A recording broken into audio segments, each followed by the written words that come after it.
Buongiorno a tutti, sono Paolo Barichello, direttore della UOD-EMA, progettazione e sviluppo software della direzione ICT e Agenda Digitale di Regione Veneto. Benvenuti al secondo webinar di 3 webinar informativi. I webinar informativi che organizzati da noi, da Regione Veneto, sono webinar che hanno l'obiettivo di facilitare una veloce e diciamo conveniente acquisizione delle informazioni senza ovviamente spostarsi fisicamente, e mette quindi a disposizione in questi webinar gli esperti dei temi affrontati. In questi 3 webinar, scusate, di cui uno è stato già fatto, affrontiamo il tema dei pagamenti elettronici. Nel primo webinar svolto si è parlato del sistema di MyPay di Regione Veneto, che ha lo scopo di fatto di fare l'intermediario nell'acquisizione dei pagamenti elettronici verso PagoPA. Oggi vedremo invece il tema delle integrazioni con l'integrazione tra il sistema MyPay e i vari gestionali che sono all'interno dei nostri enti. E invece il terzo che faremo riguarderà questo è il sistema invece, quello di oggi parla del sistema di integrazione col MyPivot, che serve per la riconciliazione di quanto versato, di quanto riscosso. Invece il prossimo webinar che verrà fatto tratterà delle integrazioni con i gestionali. Quindi oggi trattiamo del sistema MyPivot. Come si svolgerà la giornata? Lo vedete nella locandina. Dopo la mia introduzione, Simone Vicari vi descriverà gli scenari di integrazione e il processo per effettuare le integrazioni. Ci verrà poi un intervento da parte di Monica Saugo del Comune di Vicenza, che presenterà il loro caso d'uso con il prodotto MyPay. Poi successivamente interverrà Graziosa Beraldo del Comune di Padova per focalizzarsi sull'integrazione col prodotto appunto MyPivot. Alla fine seguirà una sessione di domanda e risposta.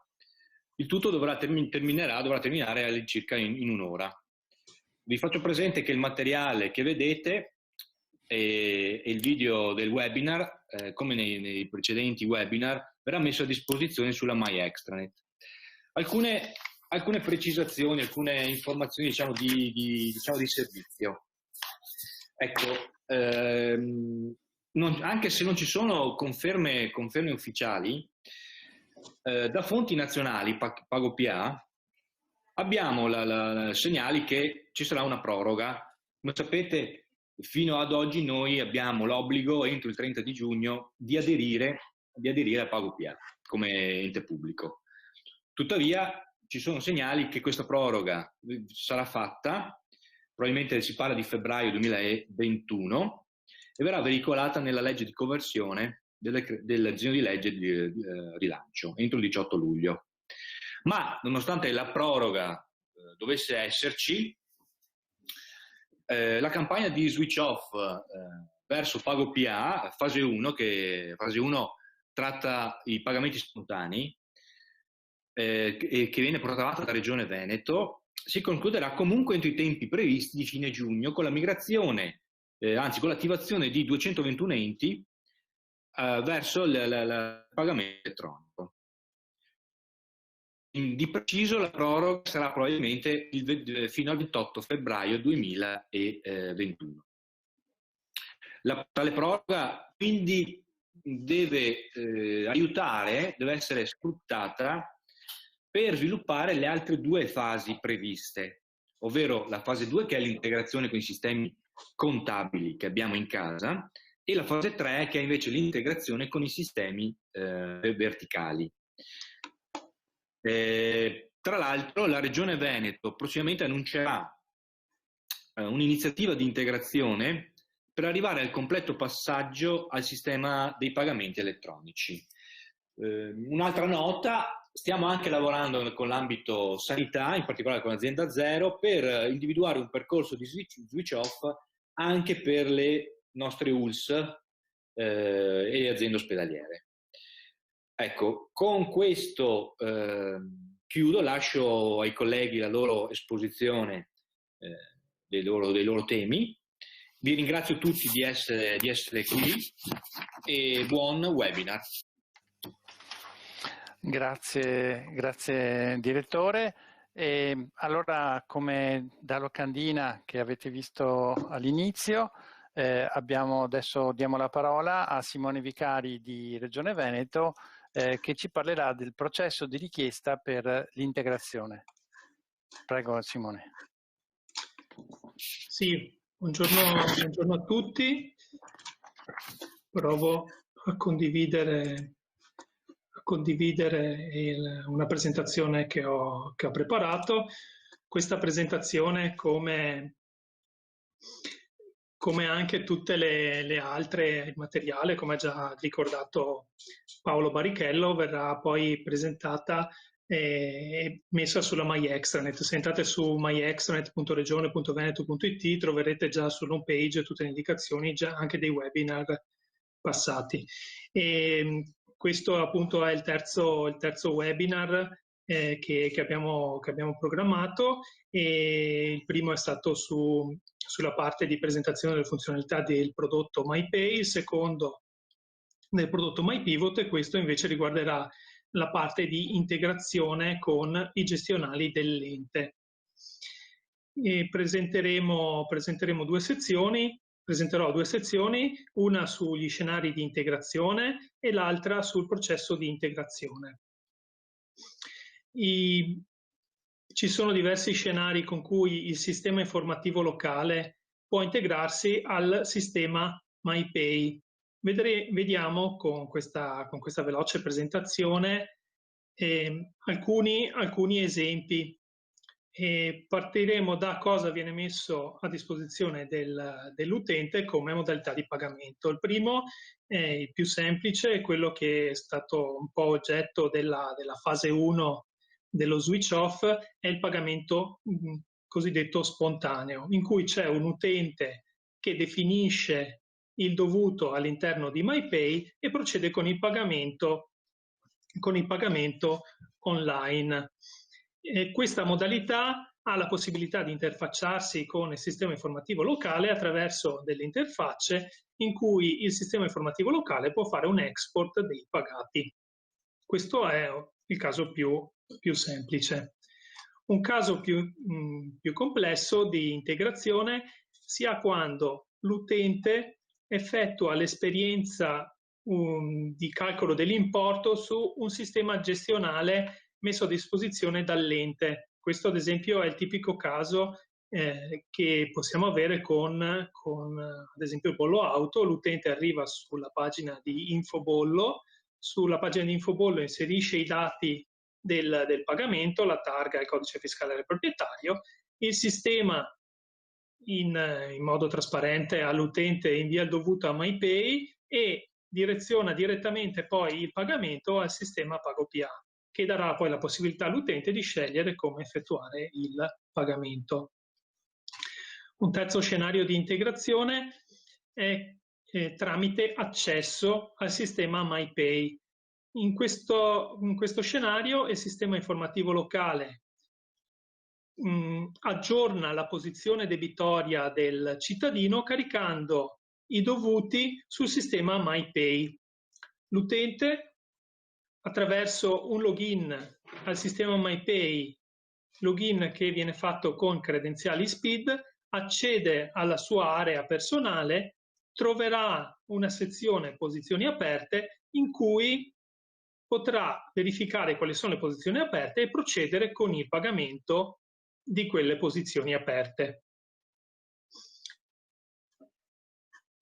Un'integrazione, una quarta integrazione che mostriamo e che poi sono descritte tutte con maggior dettaglio all'interno del manuale, dei manuali di integrazione di cui poi alla fine troverete i link. Io qui vi racconto più che altro lo scenario, non vi racconto quali specifiche, quale web service va invocato, perché tutti i chiarimenti sono rilasciati sul manuale.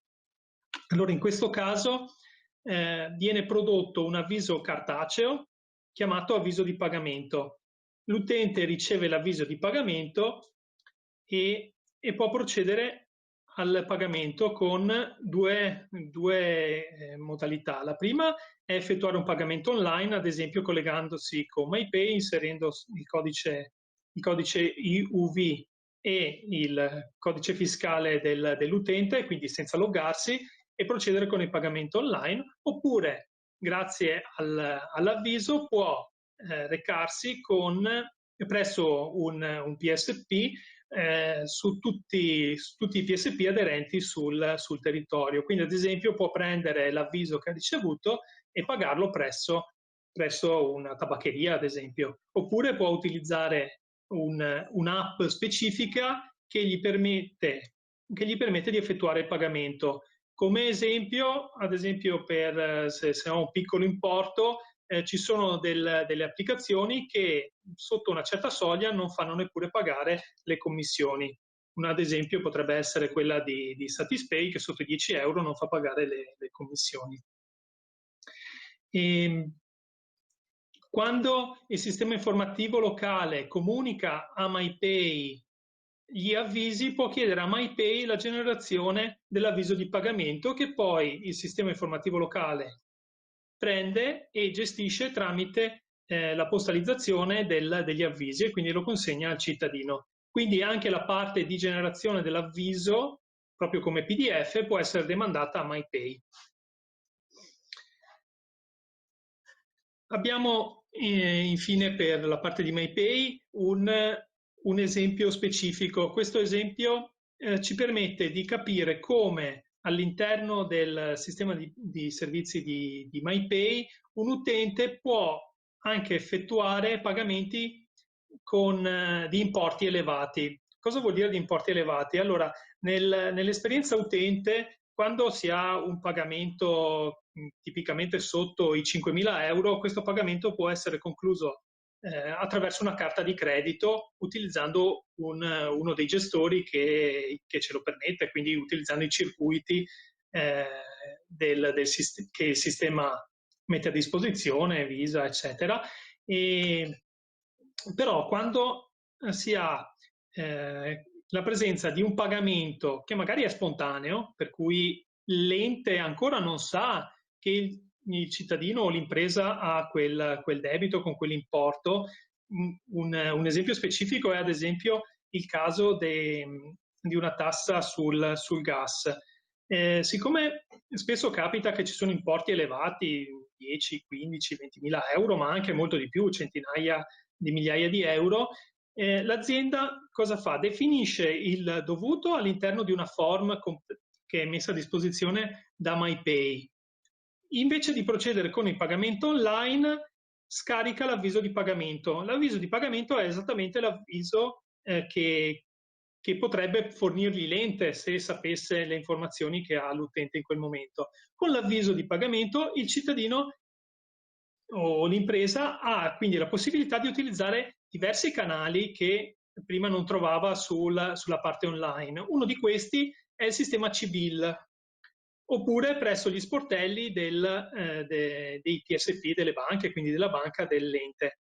Il sistema CBIL, che è un consorzio di banche, mette a disposizione la possibilità di pagare IUV, quindi IUV, il codice che c'è all'interno dell'avviso di pagamento, anche per importi elevati. L'esperienza utente che utilizza CBIL all'interno, ad esempio, del suo home banking è molto simile a quella di un pagamento di un bonifico, perché inserisce alcuni dati, il sistema riconosce quel pagamento, riconosce l'ente beneficiario e può procedere al pagamento.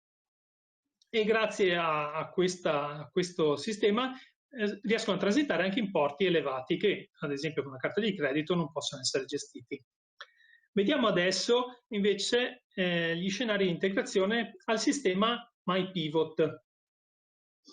In questo caso dobbiamo avere alcuni prerequisiti. Il primo è che l'ente sia attivo con il sistema MyPay e il secondo è legato alla configurazione dei capitoli all'interno del sistema MyPivot. L'integrazione passa attraverso due fasi. La prima è il caricamento del giornale di cassa e la seconda è la regolarizzazione dei sospesi d'entrata. Abbiamo quindi che il sistema di contabilità contatta il sistema MyPivot. Qui sono sceso con maggior dettaglio mettendo anche i nomi dei web service che vengono invocati. Comunque, andando velocemente, la contabilità contatta MyPivot e gli passa il giornale di cassa. Dopodiché MyPivot elabora il giornale di cassa e nella fase 2 il sistema di contabilità interroga MyPivot per sospeso d'entrata. Quindi per ogni sospeso d'entrata chiede le informazioni a MyPivot e ottiene come risposta le informazioni necessarie per regolare i sospesi. E quindi MyPivot gli dice esattamente cosa c'è dentro quel sospeso d'entrata. Gli dirà ci sono tre cose di questo tipo e 2 di quest'altro. In questo caso verrà effettuato un polling verso il sistema MyPivot fino a quando i dati restituiti in output non sono completi e quindi fino a tanto che il sospeso non viene correttamente regolarizzato. Vediamo adesso invece dal punto di vista amministrativo qual è il processo per fare l'integrazione. Il processo prevede alcuni prerequisiti. Il primo prerequisito è aver effettuato l'adesione al sistema PagoPA, quindi bisogna accedere al portale delle adesioni messo a disposizione da PagoPA e aver fatto le operazioni che richiedono quel portale. La seconda è aver inviato la lettera di adesione a Regione del Veneto e il terzo prerequisito è aver richiesto i prodotti MyPay e MyPivot tramite la funzionalità di gestione prodotti messa a disposizione dalla MyExtranet. Il processo è diviso in 4 passaggi. Andiamo a vedere nel dettaglio i 4 passaggi che vanno dalla richiesta dell'integrazione da parte del referente dell'ente fino a quando non viene messa a disposizione nell'ambiente di esercizio la funzionalità. Il primo passaggio è la richiesta da parte del referente dei pagamenti di effettuare l'integrazione ai sistemi MyPay oppure MyPivot o entrambi. Per fare questo dovrà compilare il modulo informativa generale dell'ente, dovrà inviare questo modulo agli indirizzi call center e cluster innovazione e infine nell'email che invierà dovrà specificare quali servizi vuole attivare. Regione del Veneto riceve la richiesta, predispone l'ambiente di collaudo, si passerà quindi per un ambiente di collaudo e comunicherà al referente dei pagamenti le credenziali d'accesso all'ambiente di collaudo. Correderà l'email con anche alcune indicazioni operative. A questo punto il referente dei pagamenti può procedere con l'integrazione. Nel passaggio successivo l'ente, anche avvalendosi eventualmente, se ne ha necessità, di una software house, effettua i test necessari. Una volta completati i test, chiederà l'attivazione in ambiente di esercizio. Quindi il referente dei pagamenti effettuerà i test per verificare il corretto funzionamento di quanto prodotto con l'integrazione nell'ambiente di collaudo. Il referente di pagamenti, nel caso in cui sta facendo delle integrazioni con MyPay, dovrà anche effettuare dei test di pagamento utilizzando delle carte di credito che vengono messe a disposizione nell'ambiente di collaudo e alla fine dovrà comunicare, una volta superati i test, riporta gli esiti dei test a Regione del Veneto e chiede l'attivazione in ambiente di esercizio, comunicando anche gli IP dei servizi che chiameranno i web service. Questo è importante, dovrà comunicarci quali sono gli IP perché dobbiamo abilitarli per l'ambiente di esercizio. Questa comunicazione verrà fatta sempre ai 2 indirizzi presenti nel passo 1, quindi a call center e a cluster.innovazione. L'ultimo passo, la Regione del Veneto riceve questa richiesta e predispone l'ambiente di esercizio. Quindi comunicherà le credenziali di accesso all'ambiente di esercizio, il referente dei pagamenti conclude effettuando un pagamento in ambiente di esercizio e verifica il corretto funzionamento del sistema. Il referente dei pagamenti può quindi mettere a disposizione il servizio. Questa è una breve sitografia che ho preparato in cui sono riportati le diverse sezioni. Questo è il link a MyPivot, MyPay, questa è la sezione di MyExtranet in cui trovate tutte le informazioni relative al mondo di MyPay e di MyPivot. Questo è il link al portale PagoPA. Qui abbiamo invece il portale delle adesioni di PagoPA, che è una sezione specifica all'interno del portale.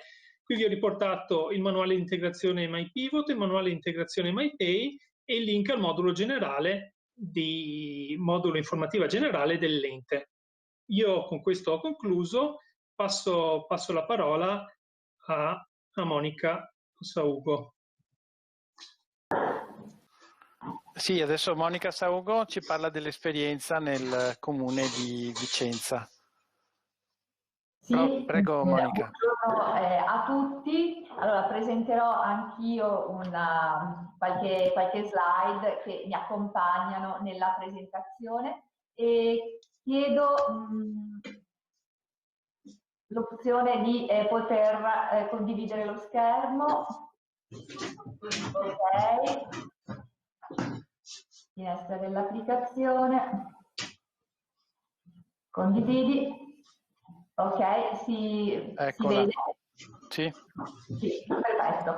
E si sente anche? Sì. Sì. Allora, io sono Monica Saugo e andrò a presentare il percorso fatto dal Comune di Vicenza relativamente agli aspetti di integrazione tra gli applicativi del nostro ente e il nodo dei pagamenti PagoPA. Percorso che ha cercato però di raggiungere due obiettivi.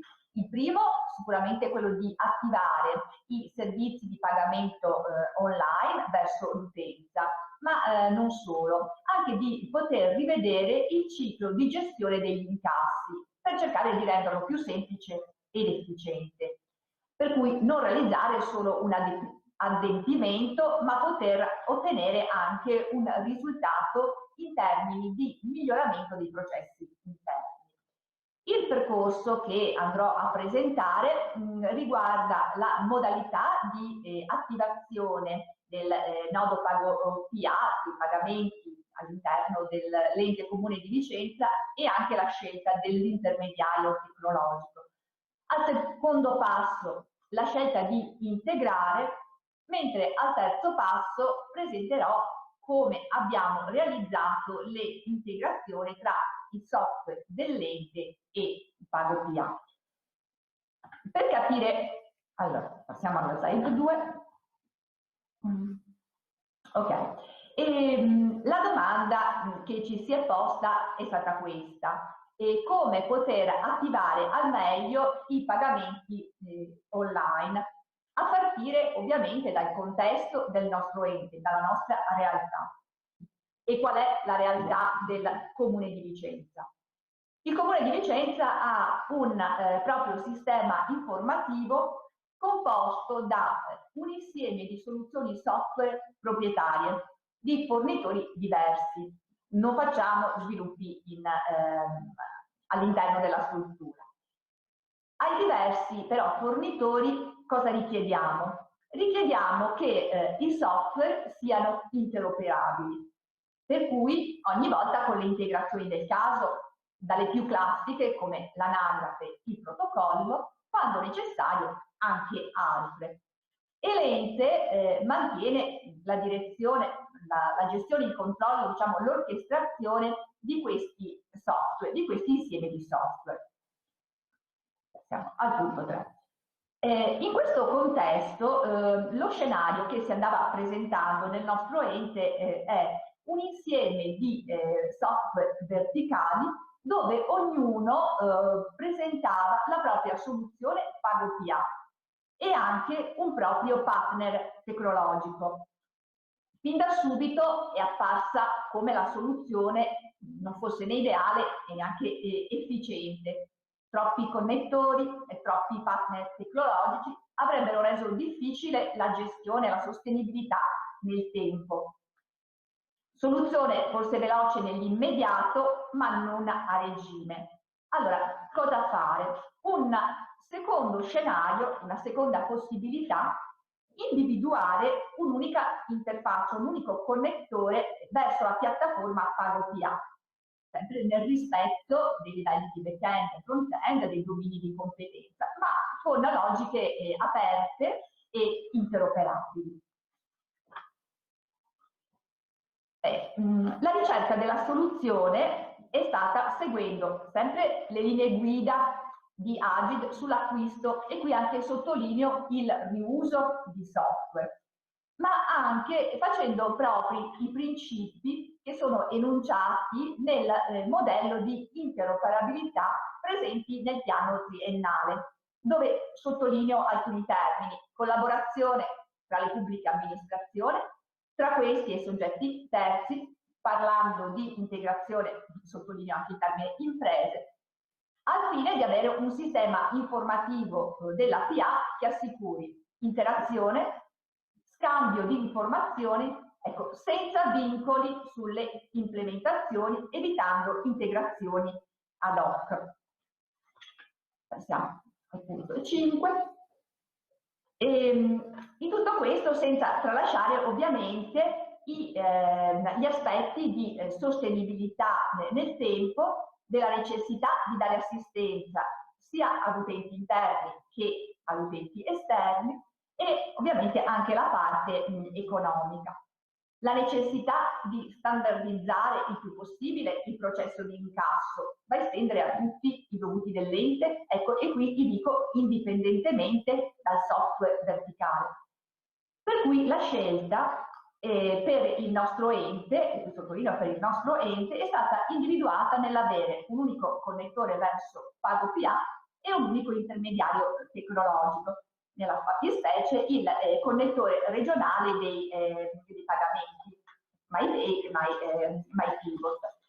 Allora, vista questa, questo primo step del nostro percorso, la scelta della modalità di adesione e la scelta del partner tecnologico. Il successivo step riguarda le integrazioni. Allora, cosa vuol dire per noi integrare o non integrare i software verticali con i pagamenti elettronici? A quale differenza avrebbe portato nel funzionamento sia verso l'utenza sia verso gli uffici gestori del dovuto? E Simone ha spiegato bene i vari scenari. Io riprendo la parte che riguarda brevemente cosa significa non integrare, per cui integrazione no, faccio la scelta di un pagamento spontaneo. Perciò diciamo, è come se mi ponessi verso l'utenza con un bollettino in bianco, la possibilità di fare un pagamento libero nel conto corrente di tesoreria, lasciando spazio ad errori nella compilazione dell'importo, della causale o di quant'altro. Se invece scelgo l'integrazione sì, per cui il pagamento preautorizzato, ciò significa che consegno all'utenza un bollettino precompilato, il famoso avviso PagoPA, limitando al massimo le possibilità di errore. Allora, noi siamo partiti con il pagamento spontaneo, ma si è visto subito che la strada più efficiente è sicuramente quella dell'integrazione. Per cui è stata un'occasione per ripensare al ciclo di gestione degli incassi. Ecco, per noi l'integrazione cos'è? L'integrazione proposta da MyPay è un dialogo applicativo, una particolare tipologia tecnologica, il web service, che permette ai nostri sistemi informativi di inviare i propri dovuti, i dovuti dei cittadini, nel circuito PagoPA e successivamente poi di esportare da MyPay i pagamenti eseguiti, i dati dei pagamenti. In questo modo è possibile controllare il dovuto molto più attentamente che non con un pagamento spontaneo. E qui ho riportato i pro e i contro, almeno i principali, relativi alla possibilità di integrazione sì o integrazione no. Allora, se decido di non integrare, i vantaggi sono un'attivazione immediata a costo praticamente zero. Abbiamo visto una buona soluzione per partire. In contro, a regime finisco per scontare i costi di una rendicontazione, di conciliazione, che può essere anche molto, molto complessa, molto pesante. Se invece decido di integrare, di contro devo sostenere dei costi di sviluppo dell'integrazione e i costi di dispiegamento, di avvio, ma qui sottolineo che si tratta dello sviluppo di un web service, di alcuni web service, non si tratta di sviluppare un sistema informativo, per cui sono comunque attività non così impegnative, ecco, come sviluppare un sistema informativo. Costi che possono essere comunque visti come un buon investimento, e i vantaggi dell'integrazione si vedono chiaramente in un risparmio del processo e della gestione degli incassi, una maggiore efficienza introdotta nella gestione. Perché? Perché posso controllare il dovuto dal suo nascere, dall'applicativo verticale, fino alla sua chiusura. I modelli, come integrare? Abbiamo visto che c'è tutta una possibilità di personalizzare il dovuto. Il modello, quelli che ha presentato prima Simone, la possibilità di rateizzare il pagamento, e la gestione della scadenza, che può essere tassativa oppure soltanto indicativa. Abbiamo visto che si può generare un avviso pago PA in autonomia sul verticale oppure delegarlo a MyPay. Noi abbiamo usato entrambe le soluzioni, e lo stesso dicasi per la generazione di uno IUV. E inoltre, oltre a creare il dovuto, è anche possibile modificarlo o annullarlo. Per esempio, nel caso in cui il pagamento venga chiuso al di fuori del circuito pago PA, ad esempio in contanti, in tesoreria, il verticale può annullare il dovuto, che perciò viene chiuso anche a livello di pago PA. I modelli, ma sono quelli che ha presentato prima Simone.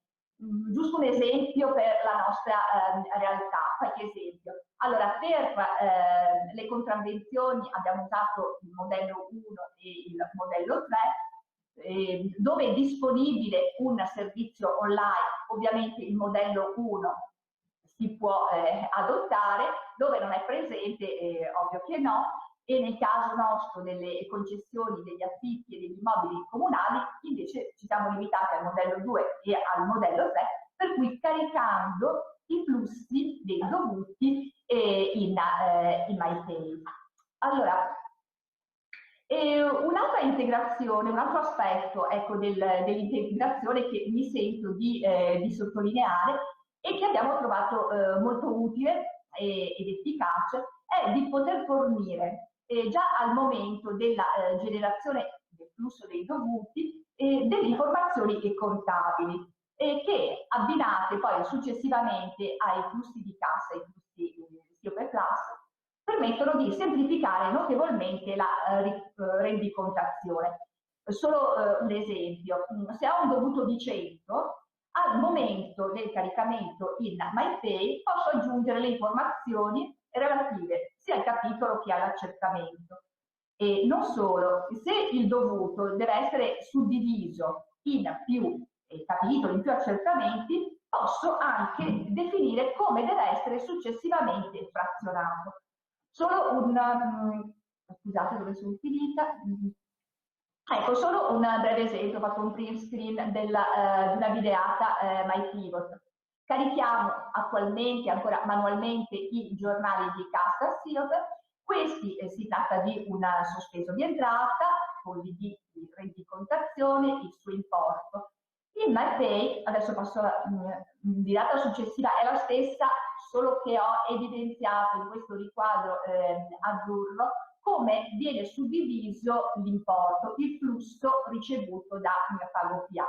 In MyPivot troviamo che l'importo dovrà essere suddiviso per queste quote, per questi dovuti, nei relativi capitoli. L'accertamento qui è unico.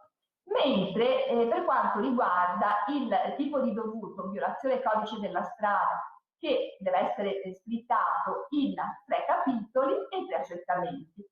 Le colleghe della ragioneria, una volta che hanno preso il flusso, sanno esattamente come deve essere fatta la reversale di ingresso, di entrata, per poterla suddividere tra i capitoli in questo modo.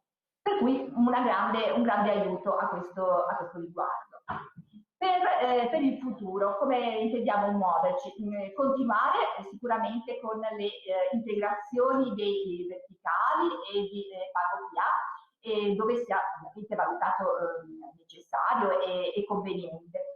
Ecco, per quanto riguarda la parte di integrazione tra software di contabilità e MyPivot, hub delle riconciliazioni, ecco, per cercare di rendere questa attività più efficiente, dove attualmente stiamo esportando dal nostro programma di contabilità i flussi manualmente, ecco, questa integrazione dobbiamo farla attraverso web service e non più in modo manuale, e questo è il prossimo step. Io qui ho chiuso, rimango a disposizione se per caso ci dovesse essere delle domande e chiedo la parola alla collega di Paola. Ok, grazie Monica, grazie Monica Saugo del Comune di Vicenza. Adesso possiamo passare, come anticipato da Monica, a Graziosa Beraldo del Comune di Padova, che ci parlerà dell'esperienza del Comune di Padova per quanto riguarda i sistemi dei pagamenti e le integrazioni. Prego, Graziosa. Grazie e buongiorno a tutti intanto. Chiedo cortesemente a Simone di poter condividere lo schermo, visto che anch'io mi avvalgo di una presentazione.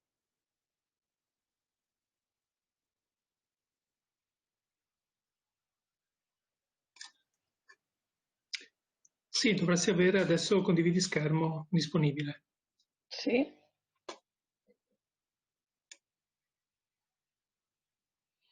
Ecco, penso si veda.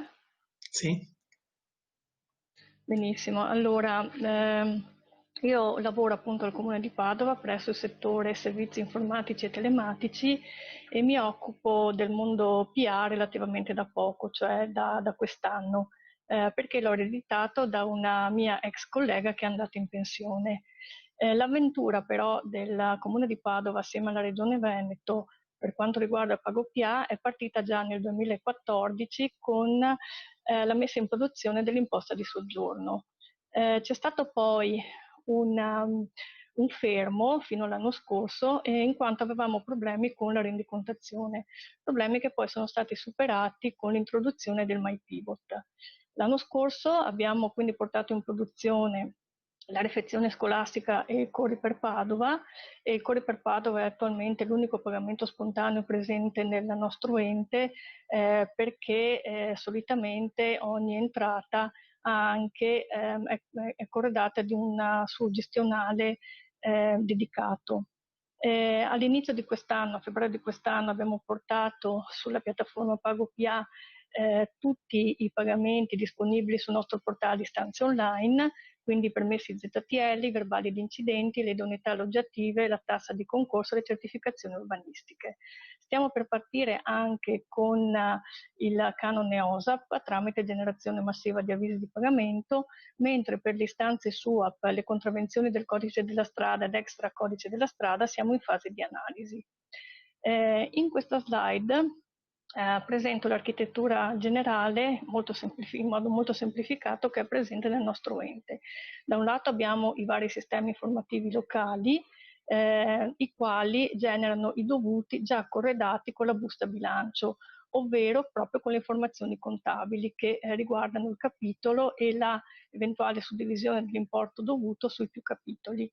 Ogni sistema locale si integra tramite le web services con MyPay e lo stesso MyPay poi si interfaccia con PagoPA.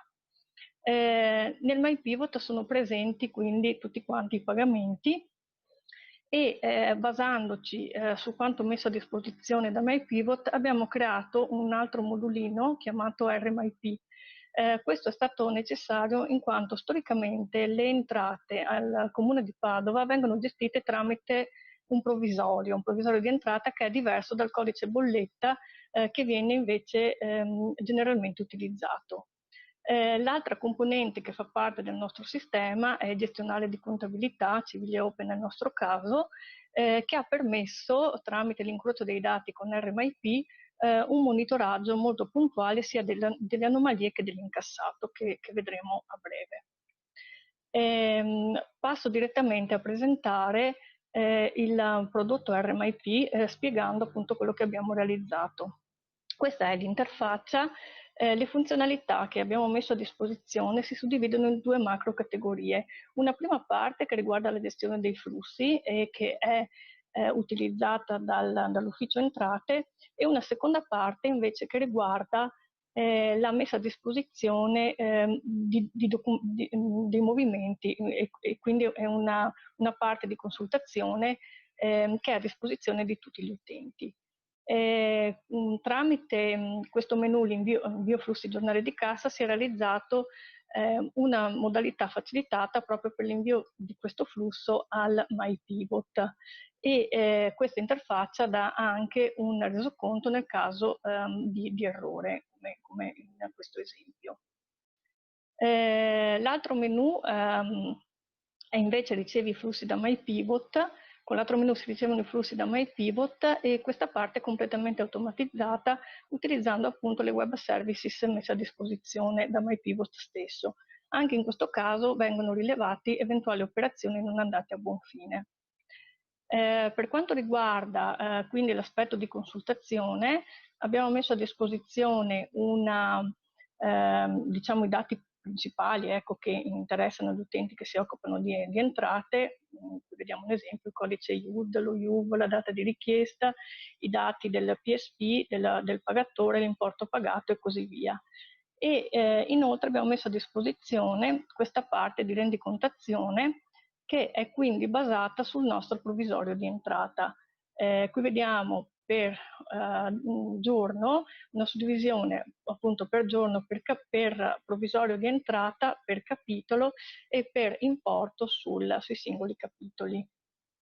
Una volta arrivati a questa realizzazione, torno un attimino sulla slide di prima, quello che mancava era un appunto confronto, un monitoraggio semplice e immediato tra i dati pagati, i movimenti pagati presenti in RMIP e i movimenti incassati presenti nel nostro gestionale. Abbiamo realizzato questo monitoraggio utilizzando un modulo presente in Civiglia Open che ci ha appunto consentito di confrontare questi due database. Faccio vedere in diretta quello che abbiamo fatto. Ecco qua, scusate. Qui siamo proprio in Civiglia Open nel nostro ambiente reale. La prima query messa a disposizione rileva le anomalie, quindi le eventuali discrepanze tra il pagato e l'incassato. Solitamente questa query viene eseguita dagli utenti mensilmente, in quanto c'è proprio la dichiarazione, segue la dichiarazione mensile dell'IVA.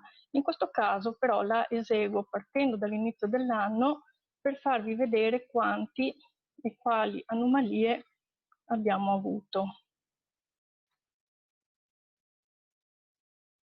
I dati possono chiaramente essere esportati, noi li visualizziamo direttamente in tabella. Ecco, questo è il quadro delle anomalie. In realtà le vere anomalie sono le prime 3 righe. Queste non sono delle vere anomalie e vediamo il perché. Poi vediamo il perché. Che cosa è successo? Che alla fine di gennaio e agli inizi di febbraio abbiamo avuto, ecco, per gennaio una differenza di 300 euro. Con questo, ecco, senza questo strumento veniva rilevata la differenza di 300 euro, ma poi risultava complicato per i colleghi andare a capire su quale provvisorio o su quali provvisori stava la differenza e anche esattamente quali erano i movimenti non rendicontati correttamente. Andando quindi a rilevare in RMIP quei movimenti che non presentavano la busta bilancio, si è stati in grado di fornire all'ufficio entrate il codice IUB e quindi il movimento preciso che ha generato l'anomalia. Viene suggerita anche l'azione da intraprendere, ovvero andare a cercare il codice IUB in MyPay in modo da avere la certezza del pagato. Queste anomalie invece qui che vediamo non sono vere e proprie anomalie, ma sono il risultato dei tempi di attesa fisiologici dei flussi della Regione Veneto. Praticamente cosa mi dice? Mi dice che io sto attendendo ancora dei flussi del 16 e del 17 e sono quindi, ho già incassato in tesoreria questi importi qua, non li vedo ancora però come pagati in RMIP o in MyPivot. In questo caso non c'è nulla da fare se non appunto attendere proprio il caricamento dei flussi in MyPay e MyPivot. Grazie a questo tipo di estrazione abbiamo intercettato un altro tipo di anomalia che vi faccio vedere adesso in una slide. Eccola qua. Il 14 di aprile la collega dell'ufficio entrate mi ha spedito una mail in cui mi ha esportato appunto il frutto di questa query dicendomi siamo il 14 di aprile, però mi mancano movimenti già a partire dall'8 di aprile. Chiaramente questo non è più il tempo fisiologico dei 2 giorni e quindi abbiamo indagato perché stava succedendo qualcosa. Allertata la Regione Veneto, si è scoperto che c'era stata una temporanea interruzione del servizio batch. Una volta fatti ripartire i servizi batch, già il giorno dopo tutte queste anomalie ovviamente non c'erano più. Torno adesso direttamente sull'ambiente Civilia e parliamo degli altri strumenti messi a disposizione. Allora, questa è una rendicontazione giornaliera, l'ha fatta adesso per il mese di giugno.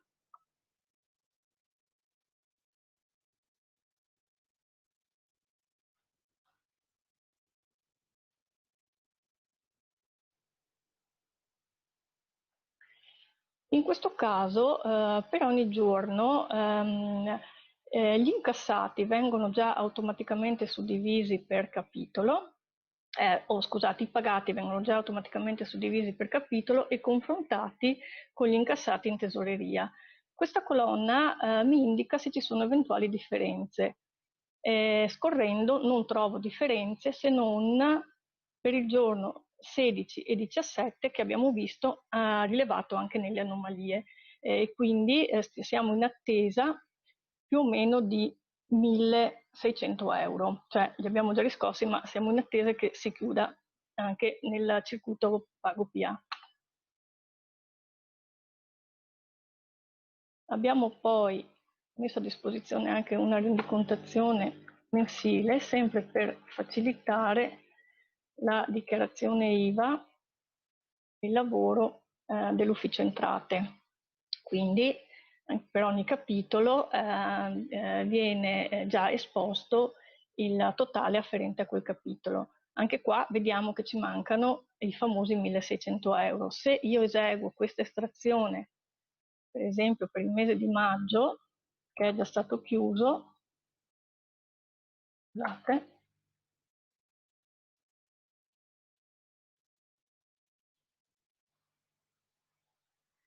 ovviamente non trovo nessuna differenza, quindi il mese di maggio è stato chiuso correttamente. Le altre query vanno più nel dettaglio del singolo movimento e espongono anche dei dati personali che quindi non le posso eseguire direttamente sull'ambiente di produzione. Ho un esempio nella slide, ecco questo è un esempio di rendicontazione di dettaglio.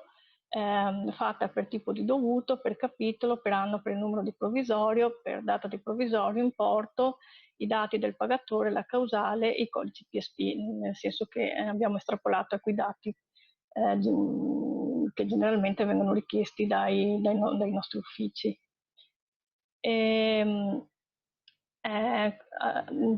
Il fatto, allora, come abbiamo visto, dall'inizio di quest'anno ad oggi abbiamo avuto 4 anomalie, cioè 3 anomalie puntuali e l'anomalia dovuta alla momentanea interruzione dei servizi di Regione Veneto.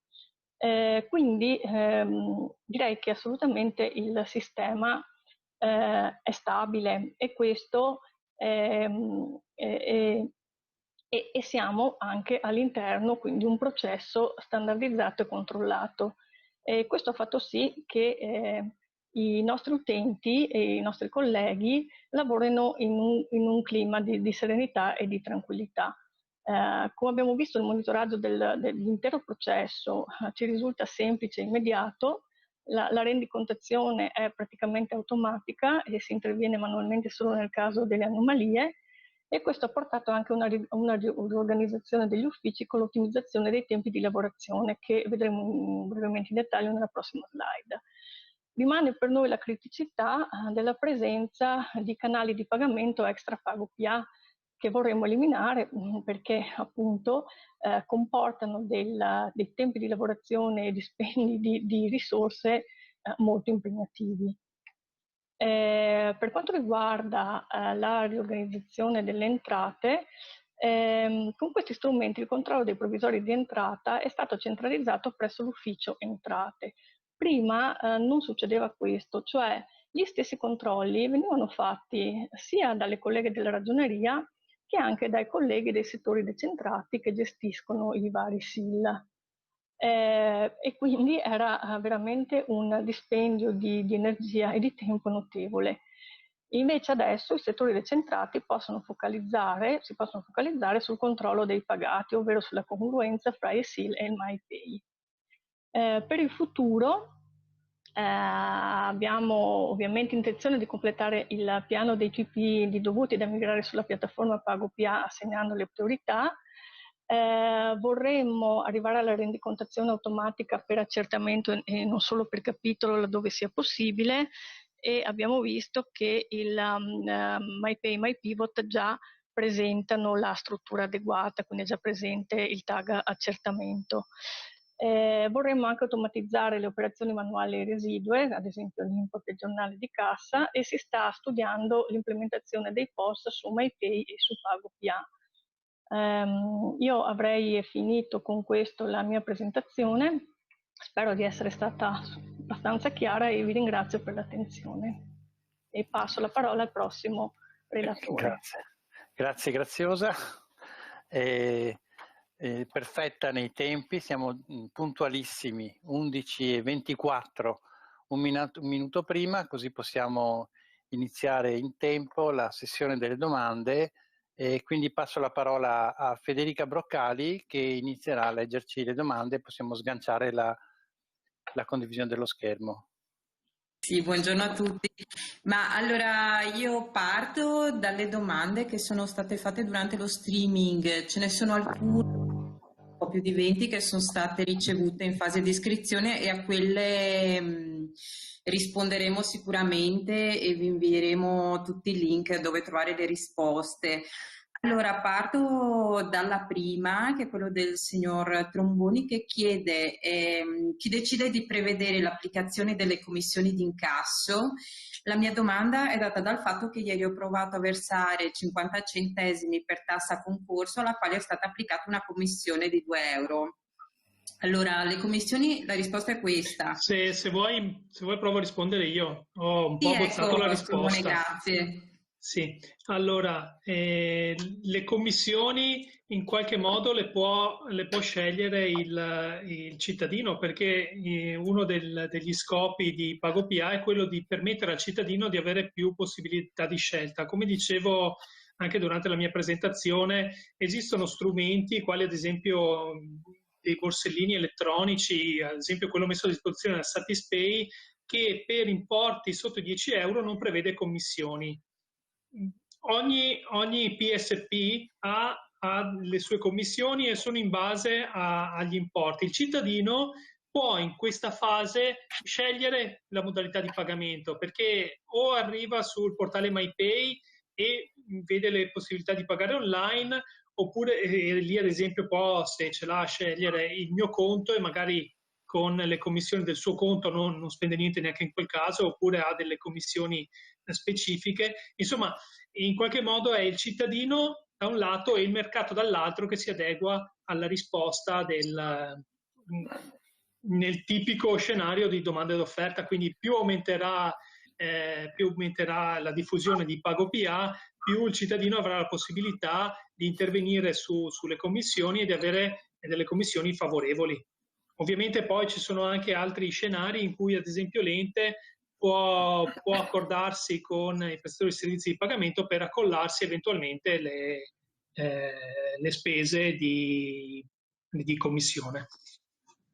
Ok, e poi ci sono due domande di Daniele Marchesin che chiede: è previsto un supporto per l'implementazione? Come si sviluppa il progetto? È ipotizzabile la chiusura della cassa implementando MyPivot? Se vuoi rispondere anche qui, Simone. Sì, allora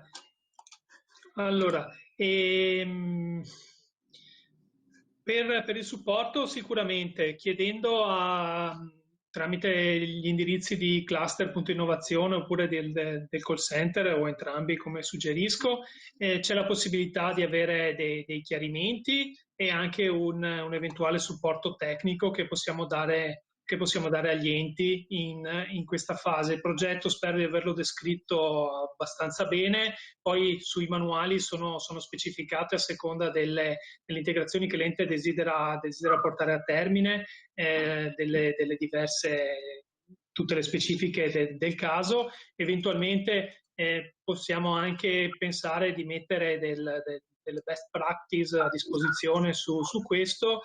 Non mi è chiara la domanda: è ipotizzabile la chiusura della cassa implementando MyPivot?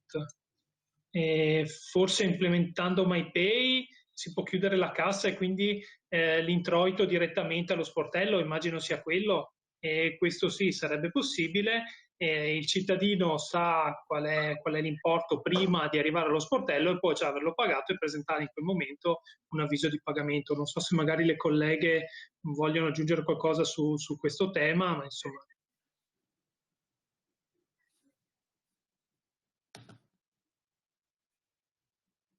Diciamo che non abbiamo esperienza di chiusure di casse, perché di casse, come dire, cerchiamo già di eliminarle a monte un po' per la riduzione del personale. Forse una cosa che potrebbe essere interessante e sulla quale però dobbiamo ancora lavorare, la collega di Padova magari sono più avanti, è l'introduzione dei post Pago PA, per cui non far pagare in contanti alla cassa, ma utilizzare i POS che sono connessi, agganciati direttamente con il circuito Pago PA, e per cui poi usufruire della ricontazione che abbiamo visto disponibile attraverso MyPivot del Pago PA.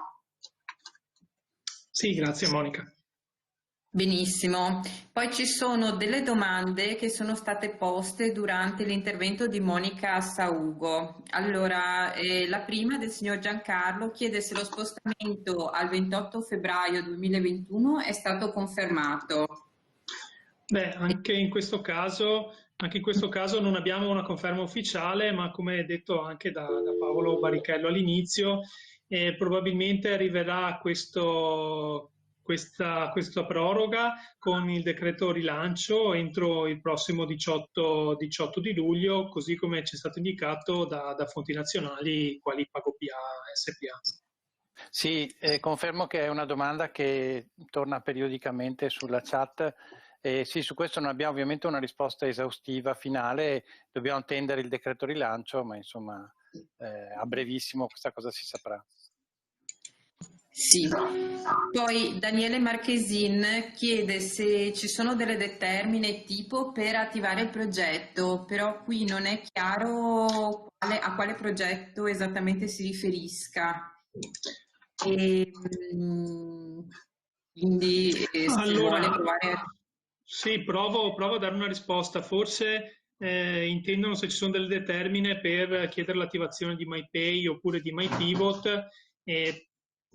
C'è qualche materiale a disposizione su MyExtranet, se poi c'è qualche domanda specifica, magari se ce la inoltra tramite email a cluster.innovazione@regione.veneto.it, magari vediamo di rispondere o di magari chiedere ai nostri enti se hanno qualcosa per aiutarci. Benissimo. Chiara Pedron poi chiede, quindi è possibile avere un unico partner tecnologico? Come si gestirebbero ad esempio i dovuti del SUAP? Sì, allora in questo caso, siccome abbiamo sentito molto l'esigenza dell'ente multi-intermediato, stiamo portando una modifica che sarà rilasciata a breve sul prodotto MyPay, che permetterà all'ente di importare le ricevute telematiche e le rendicontazioni che hanno invece gli altri intermediari tecnologici. Quindi accentrando all'interno di MyPay tutte quelle informazioni che al momento invece sono date agli altri intermediari tecnologici. Quindi l'ente da quel momento in poi potrà caricare all'interno di MyPay queste informazioni e avere una rendicontazione completa. Chiaro. E Fabiola Voltarel chiede come avviene il caricamento delle informazioni, ad esempio l'accertamento. Non so se qui vuole rispondere qualche collega. Intervento, una domanda per la collega, per Monica Saugo, immagino. Sì, in generale. Allora, sì, provo a rispondere, però lascio anche la parola alla collega di Padova, visto che hanno fatto un ottimo lavoro per quanto riguarda l'integrazione con la contabilità, e cosa che noi facciamo ancora manualmente, nel senso che nel momento di caricamento di flussi su MyPay, attraverso il web service, ad ogni dovuto associamo in quel tag bilancio le informazioni relative al capitolo e all'accertamento, o se devono essere splittati ai capitoli e agli accertamenti. Questi seguono il dovuto anche nella fase di riconciliazione, nella fase poi di abbinamento con i dati che ritornano del pagamento. Per cui è possibile poi in MyPivot, una volta che però sono caricati i sospesi di entrata, i provvisori di entrata, di poter abbinare i dati del pagamento dei dovuti, che ripeto, ognuno con i propri dati contabili, capitolo e accertamento, con i sospesi di entrata, ci dà la possibilità di vedere come suddividere un flusso pago PA nelle sue varie componenti di entrata. Per spiegare, le colleghe dell'ufficio entrata, in base ad un flusso, capiscono quanto riversare nei vari capitoli e nei vari accertamenti. Non so se ho risposto a questa domanda, ma è questa, ecco, l'operatività che viene fatta nel nostro ente. Benissimo. E vado avanti, c'è una domanda di Cataldo Russo che chiede come avete gestito la riscossione di quegli importi che il cittadino è solito versare nello sportello, tipo diritti di segreteria sui certificati anagrafici. Se qualcuno vuole rispondere. Allora, in generale, come Regione del Veneto, abbiamo messo a disposizione un pagamento spontaneo che permette al cittadino di inserire quel tipo di informazioni e procedere con un pagamento online e presentare quindi al momento in cui si reca allo sportello la ricevuta telematica. Questo è quello che abbiamo messo a disposizione in linea generale, quindi questa potrebbe essere un po' una soluzione. Non so se non mi pare però che Vicenza o Padova abbiano delle indicazioni diverse su questo, o delle operatività, insomma, quindi direi che possiamo andare avanti. Insomma. Ok. Sempre il signor Cataldo Russo chiede se la suddivisione dell'introitato nei vari capitoli è modulabile dall'utente o deve essere fatta dalla regione.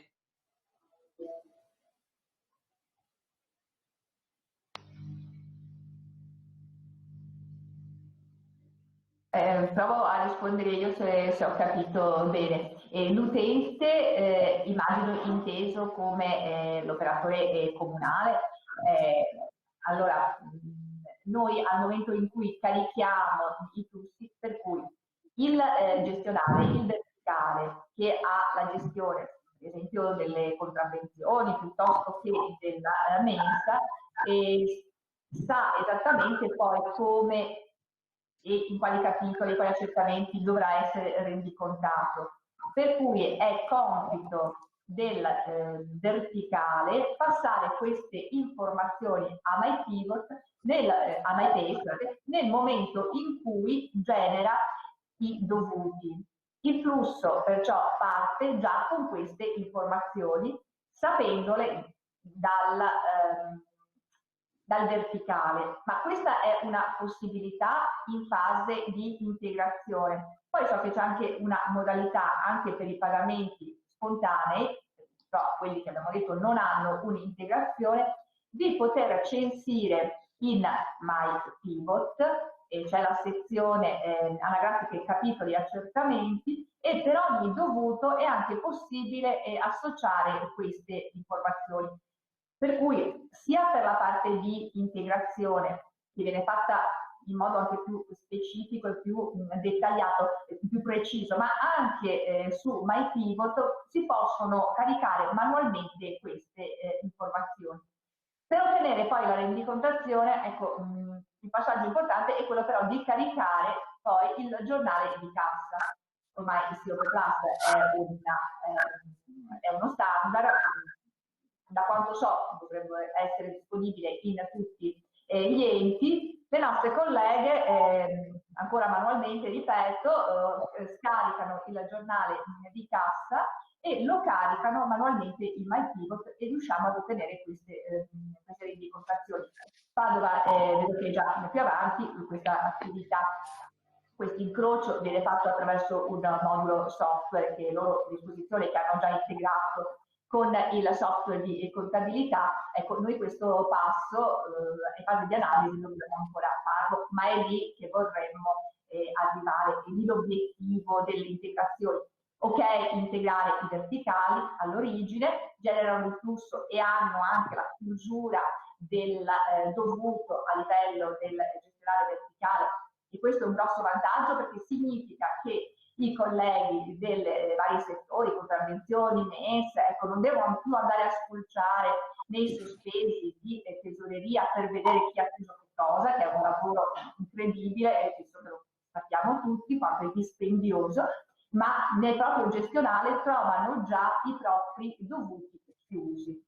E rimane la parte, ecco, di contabilità, per cui l'ufficio entrate, che invece deve avere la necessità di queste informazioni, e anche questa è una parte dell'ente che può essere, anche dovrebbe essere integrata per poter lavorare al meglio. Un po' alla volta ci stiamo arrivando con questa fase che però facciamo ancora manualmente. Però ecco, procediamo a step, è un primo step che immagino tutti possono fare, e permette anche di conoscere meglio lo strumento e capirne anche le potenzialità. Benissimo. Allora vado avanti con le domande. Il Comune di Sedico chiede se è prevista l'emissione di un avviso di pagamento per il pagamento immediato tramite bancomat. Allora, provo a rispondere io. L'avviso di pagamento pago PA, questa è la fase teorica, e può essere utilizzato in tutti i PSP, sia nei loro sportelli fisici, per cui posso andare dalla CAI, abbiamo fatto la prova, funziona sugli ATM molto probabilmente dicono che funziona, io non ho ancora provato, oppure abbiamo visto dall'home banking sotto la voce Stibil. Per cui l'avviso di pagamento deve funzionare per tutti i PSP. Ecco, l'unica eccezione riguarda i PSP poste. Se si vuole pagare un avviso di pagamento presso l'ufficio postale, è necessario integrare la parte finale dell'avviso pago PA con la parte di poste. Ecco, poste è il PSP che richiede una parte dedicata. Come si fa? È necessario chiedere l'autorizzazione a poste, inviare le prove dell'avviso pago PA integrato, diciamo, con il bollettino pago PA poste, e dopodiché si può passare all'emissione. Ecco, c'è questa parte che deve essere autorizzata da posta. Un avviso pago PA senza la parte di poste può essere pagata in tutti i PSP, ecco, meno poste, per cui anche gli ATM. Bene. Poi Francesca Siliprandi chiede come vengono caricate le ricevute degli altri intermediari. A mano? E su questo stiamo ancora facendo gli sviluppi, si potrà caricare tramite web service. Va bene. Non c'è ancora questa possibilità. Poi, allora, Luca Scatolon del comune di Caprino chiede come avviene invece la regolarizzazione tramite ordinativi di incasso.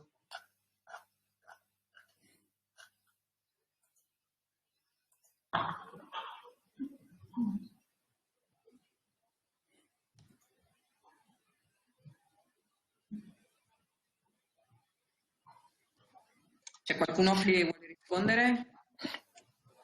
Ne approfitto del buco per informare che stiamo predisponendo un file, uno spazio domande e risposte, cercando di far leva su quanto emerso in questo evento e nei due precedenti, e costruendo quindi quelle che in inglese si chiamano FAQ, le FAQ, cioè le domande e risposte, con ciascuna domanda affiancata da ciascuna risposta, cioè le domande più frequenti e le risposte relative. Sì, ci vorrà un po' di tempo per noi per predisporre questo materiale, ma lo stiamo creando adesso già direttamente. Colgo l'occasione per segnalare che io direi che alle 12 chiudiamo comunque il webinar per non andare oltre, quindi massimo ancora un quarto d'ora e poi andiamo a chiusura. Va bene, allora se qualcuno vuole rispondere, se no ci riserviamo di rispondere più avanti quando predisponiamo le FAQ, e passo alla prossima. Sì. Allora, la signora Alessandra chiede, non mi è chiaro come può fare il cittadino se deve fare un pagamento spontaneo in posta. Si riesce ancora a fare? Spontaneo in posta vuol dire che va alla posta e compila un bollettino bianco, questo non si può più fare. E può compilare, se l'ente mette a disposizione un IBAN postale, e questo viene configurato su MyPay, e quando si stampa l'avviso, come ho fatto vedere prima in uno degli scenari, comunque quando c'è uno spontaneo e a questo c'è associato un IBAN postale, l'utente che si stampa l'avviso avrà la sezione di poste e potrà pagare anche quello sulle poste, quindi tramite uno sportello. Okay. Deve avere un avviso però, non può andare là con un foglio in bianco. Allora, Federico Meneghesso dice: se come PA devo pagare una PA che mi chiede di versare il dovuto tramite IBAN, non è compito mio segnalare il mancato utilizzo del canale Pago PA, al netto della proroga ovviamente. Allora,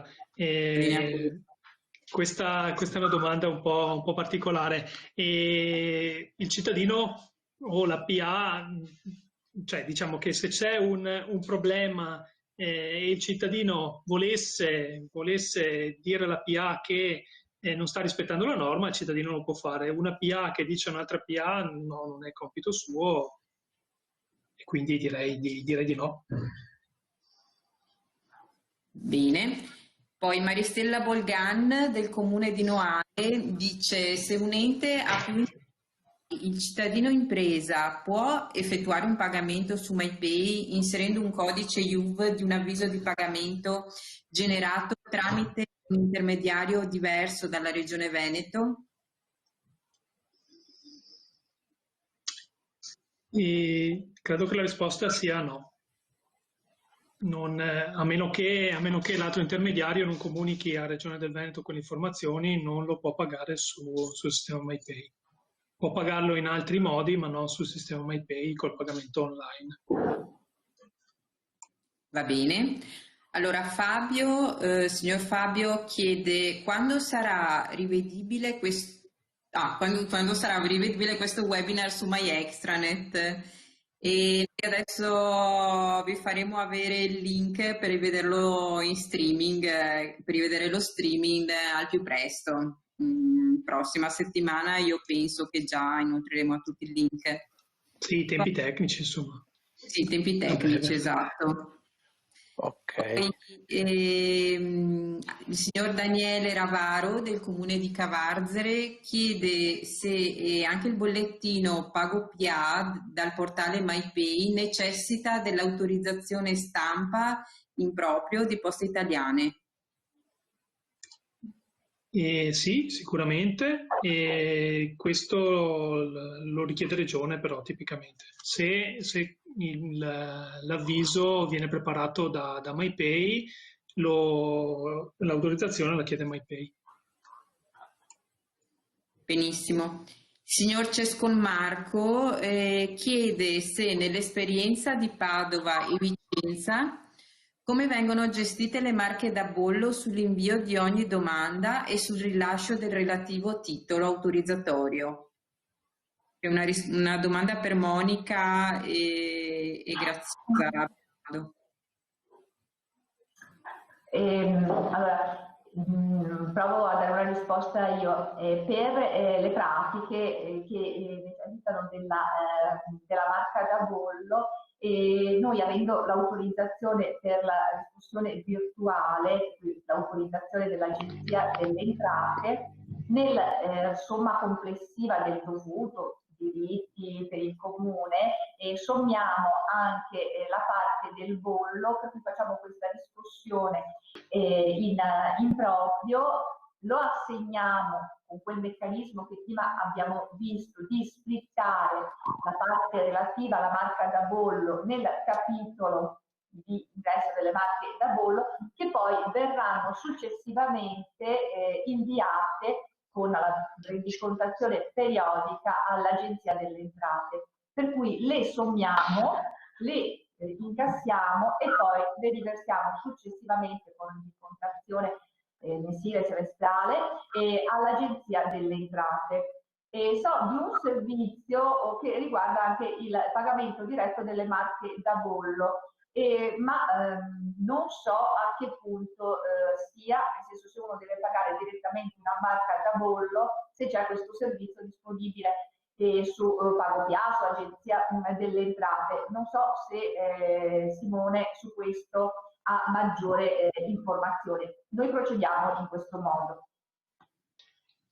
Sì, mi aggancio un attimo per confermare che anche in Comune a Padova seguiamo la stessa prassi, per cui le marche da bollo confluiscono in modo automatico nel capitolo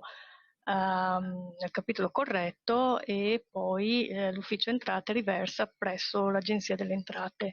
Anche noi comunque stavamo cercando di capire se era possibile fare questo versamento automaticamente già all'Agenzia delle Entrate, senza diciamo tenere in piedi questi giroconti, questi conti. Sì, su MyPay esiste la voce di pagamento marca da bollo che dovrebbe già in qualche modo risolvere queste funzionalità e basta. L'importo viene viene trattenuto dal PSP e non viene riversato sul conto dell'ente. Bene, signor Fabio poi chiede se fra PA in tesoreria unica anche a regime di pago PA si dovrebbe pagare ancora tramite girofondo in Banca d'Italia. Allora, sì, ma una PA potrà anche chiedere a un'altra PA di versare attraverso pago PA. Potranno sussistere entrambe. Potrebbe mandare un avviso a un'altra PA e questa PA dovrà fare in modo di pagare quell'avviso. Ultima domanda di Cataldo Russo, chiede anche i canoni che l'altro ente versa al comune a fronte di contratti di affitto devono essere riscossi con pago PA? E puoi ripetere? Scusa. Sì, il signor Cataldo Russo chiede se anche i canoni che l'altro ente versa al comune a fronte di contratti d'affitto devono essere riscossi con pago PA. Esiste questa possibilità. C'è anche sulle FAQ che mette a disposizione Pago PA, c'è una sezione che descrive queste informazioni. Perfetto, basta, al momento non ci sono più domande, quindi siamo perfetti. Ok, ottimo, quindi andiamo a chiusura, direi. Allora, giusto come sintesi, è importante sapere che abbiamo ancora 200 persone che sono collegate con noi, e quindi delle oltre 300 iscritte, direi un gran successo. E questo ha avuto questi numeri, i due precedenti numeri ancora superiori, e quindi nel complesso abbiamo sostanzialmente 700-800 persone che hanno seguito volentieri il percorso partendo da MyPivot del 21 maggio scorso, passando per MyPay del 21 maggio scorso, MyPivot del 4 giugno scorso e questo ultimo sull'integrazione del sistema MyPivot con gli altri verticali di oggi 18 giugno. Quindi sono stati cadenzati ogni 15 giorni, un percorso di 3 webinar informativi. Abbiamo le slide, siccome in diversi ce lo chiedono, abbiamo le slide e i video già disponibili dei due precedenti, quindi per coloro che si fossero persi MyPay o il sistema MyPay o il sistema MyPivot, ricordiamo che sono disponibili sia le slide che il video integrale di entrambi, e il materiale di oggi sarà disponibile a giorni, sempre sullo stesso indirizzo che abbiamo scritto anche sulla chat, myextranet.regione.veneto.it, che consigliamo di consultare periodicamente per trovare sempre nuovi elementi. La linea webinar informativi è una delle linee, uno dei format utilizzati dalla direzione ICT e Agenda Digitale della Regione del Veneto per quanto riguarda lo sviluppo delle competenze digitali. Non è l'unica, abbiamo i laboratori di condivisione, di cui abbiamo avuto un esempio proprio settimana scorsa con Veneto e Leadership, cioè una modalità di lavoro su più tavoli e poi con la raccolta di risultanze e la restituzione al territorio di quanto è emerso nelle discussioni.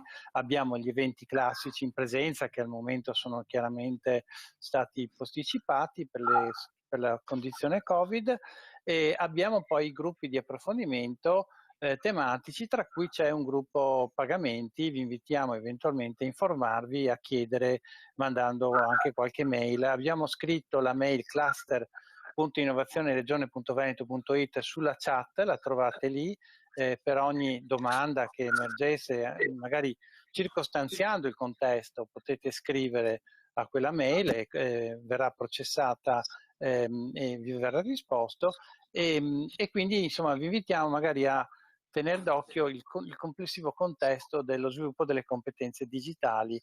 I webinar informativi sul tema dei pagamenti sono solo una degli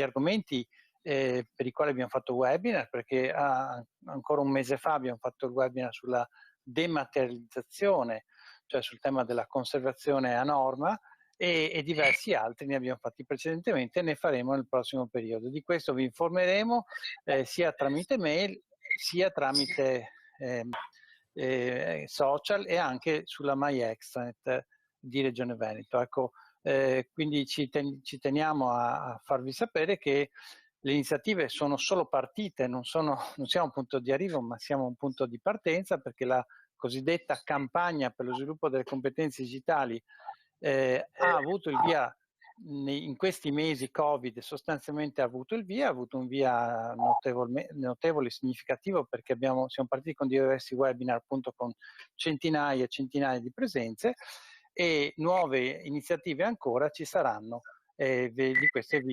su queste vi terremo informati. Non so se Simone vuole dire qualcosa, e Monica e Graziosa. Non vi sentiamo? Monica? No, insomma, abbiamo già detto tanto. Okay. Se ci sono delle domande, delle richieste di chiarimento, volentieri risponderemo. Benissimo. Grazie a tutti per la discussione. Grazie Monica, grazie Graziosa Beraldo del Comune di Padova, grazie a Monica Sopra del Comune di Vicenza, grazie a Federica Broccali, perché non si vede il suo nome, che ci assiste con un pannello tecnico per quanto riguarda il sistema e le domande. Grazie a Simone Vicari, che ha anche consentito l'organizzazione di questo evento di Regione Veneto, e appuntamento alla prossima. Sì, grazie a tutti. Grazie. Grazie Antonio. A voi. Grazie a tutti.